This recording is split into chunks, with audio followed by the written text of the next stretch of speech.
Dad told me to just walk home, so I did. It was the worst mistake of his life. A long time ago in the faraway year of 1999, I was a young 11-year-old boy finishing my last year of elementary school. Right before my birthday, my parents called the family together for a meeting. They told us my mom had gotten a new job and we would need to move. We weren't moving too far away, only about an hour, but that still meant moving away from my friends and going to a completely different middle school than the one I thought I'd be going to. Elementary school wrapped up and we moved to our new house in early July. In August, my parents and I got to take a tour of the school and meet the principal and some of the teachers. That was when we learned that there weren't any buses that passed our new neighborhood.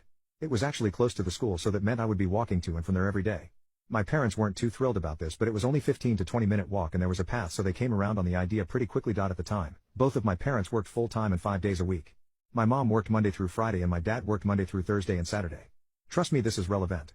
Since my older sister was away in college full-time and they didn't trust me and my brother alone, my parents found a babysitter to be there when my brother and I would get home and watch us until my parents got home. The school year started, and in early September, we got a massive heat wave that reached highs of like 96 degrees for a couple days.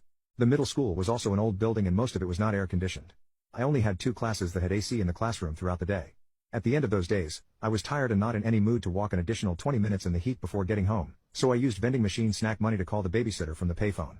The babysitter, thinking he was just not letting me suffer in the heat, came to pick me up and I would do some homework before Batman Beyond and Pokemon came on. I did try to call home 2 more times over the next 2 weeks when it was hot.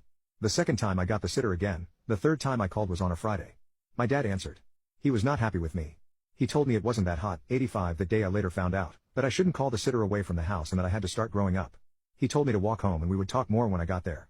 So I walked home.